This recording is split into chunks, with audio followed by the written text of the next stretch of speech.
कर रहा है, इस पे भारी अनियमितता है। और सबसे बड़ा जो प्रमुख तथ्य है, जिन बीएलओ को लगाया गया है फॉर्म देने के लिए, फॉर्म भरवाने के लिए, फॉर्म को जमा करने के लिए, मैं आपके माध्यम से कहना चाहता हूं कि 90% बीएलओ भी प्रशिक्षित नहीं है। 90% को खुद नहीं मालूम कि हमारा फॉर्म सही से कैसे भरा जाएगा, कहां क्या भरना है, जानकारी का अभाव है। और ये बात मैं किसी कोई हवाई तरीके से नहीं कह रहा हूं। अगर आप चाहें तो हम उसका प्रमाण भी आप सबको दे सकते हैं। बीएलओ 90% खुद अप्रशिक्षित है।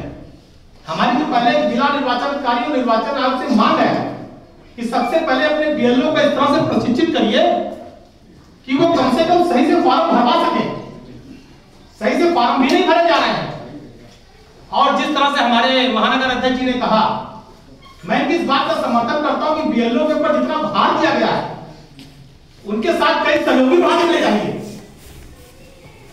बीएलओ उस काम को कर पाने में अच्छा है, बीएलओ के ऊपर बहुत प्रेशर है। आज जो प्रदेश में घटनाएं हो रही है कि बीएलओ हार्ट अटैक से मर गया, बीएलओ ने फांसी लगा ली, बीएलओ ने सुसाइड कर लिया, ये बहुत दुर्भाग्यपूर्ण। वो भी किसी परिवार के बेटे और भाई जो हमारे वोटों को बढ़ाने का काम कर रहे हैं। और उससे ज्यादा दुर्भाग्यपूर्ण यह है कि अगर बीएलओ का परिवार ये बयान दे रहा है कि हमारे बेटे पर दबाव था कि पिछड़ों का वोट काट दो, पिछड़ों का वोट न बनाना, मुझे आज इस प्रेस वार्ता में कहने में कोई गुरेज नहीं है कि जो भारतीय जनता पार्टी के वोटर नहीं, उन वोटरों को काट दो, उनको न बनाओ। अगर इस तरह का दबाव डाला जा रहा है प्रशासनिक अधिकारियों के द्वारा, तो ये लोकतंत्र की हत्या है, लोकतंत्र में बहुत दुर्भाग्यपूर्ण है। लोकतंत्र में हर किसी को वोट देने का अधिकार है। लोकतंत्र में हर मतदाता को अपने मत का प्रयोग करने का अधिकार है। लेकिन आज भारतीय जनता पार्टी की सरकार और भारतीय जनता पार्टी का एजेंट कछुआ,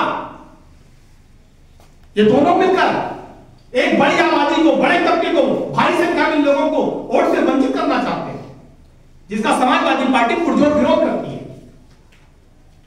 आज आप 2003 की सूची दिखा करके उस आधार पर वोटों को भरवा रहे हैं। अपने प्रेस के साथियों से कहेंगे, आप 2003 की सूची डाउनलोड करिए। पूरी सूची आज जरूरी है। कोई एक ऐसा नाम है जिसका पूरा विवरण हो, पूरा विवरण हो, कोई एक ऐसी सूची नहीं है। हर पन्ने में कमियां हैं, हर पन्ने पे आधे अंक नहीं दिखाई पड़ रहा है जो हमें एसआईआर के फॉर्म में भरना है। 2003 की सूची में पूरी तरह से है ही नहीं। नाम गलत है, नंबर गलत है, पिता का नाम गलत है, मां का नाम गलत है, मोहल्ले का नाम गलत है, कई चीज गलत है। अगर एसआईआर की आज की सूची में उसको भर दिया जाए तो फॉर्म गलत। इन सब कमियों को कौन दूर करेगा? ये सब कमियां कैसे दूर होंगी? दूसरी चीज, मैं किसी दूसरे का उदाहरण नहीं दे रहा हूं, अपना खुद का उदाहरण दूंगा। अगर दूसरे का उदाहरण देकर साथ गलत होगा, अपना ही दे रहा है।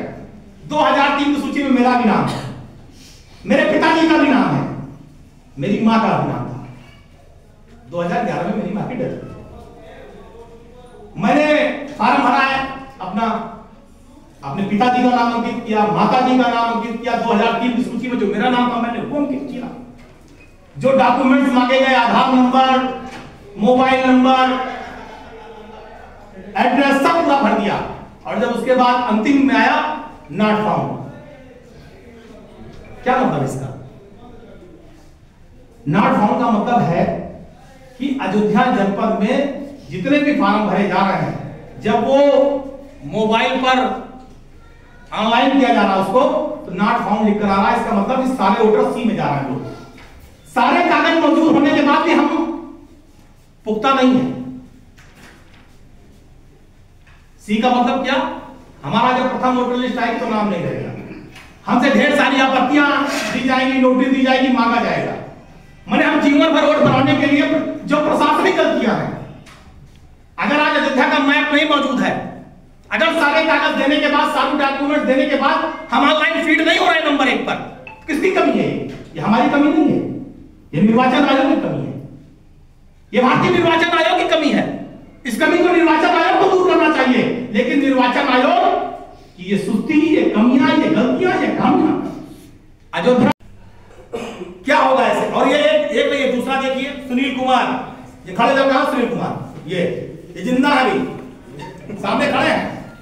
क्या इसमें मृतक में सारे मृतक नहीं, सुन लीजिए पूरी बात, तो शहादतगंज अब इनका डाल दिया गोसाईगंज। अब बताओ घर इनका एड्रेस, आधार कार्ड, पैन कार्ड, सारा एड्रेस शहादतगंज, और नाम चेंज कर दिया। क्या हुआ लिंग? अरे महिला है पुरुष है क्या है? उसको बताइए। महिला हो गए उसे, अरे राम राम, फिर इनको महिला बना दिया बिना पैसे के इनको बदरुनिसा बना दिया। अरे सुनील कुमार से ये सुनील कुमार से बदरुनिसा हो गए। और ये जो बिटिया है जाकिया बेगम, ये काशीराम हो गए। जाकिया बेगम कहाँ की है? जाकिया बेगम अंगूरी बाग वार्ड में, सारा डिटेल है इसमें। तो अब एक फोटो खींच लेना यार पहले हमारे पास। अब ये है जितना चाहा फोटो खींचेगा आप। तो आप किस तरह से निर्वाचन के बने करने के लिए हम लोगों ने नगर निगम की मदद लेने का जो है निर्णय लिया है, और इसीलिए नारायण साहब के साथ उनकी टीम के भी कुछ अधिकारी यहाँ मौजूद हैं। अब हम लोग जो डिजिटाइजेशन हुआ है उसका ये शुरू करते हैं, रिव्यू शुरू करते हैं। पहले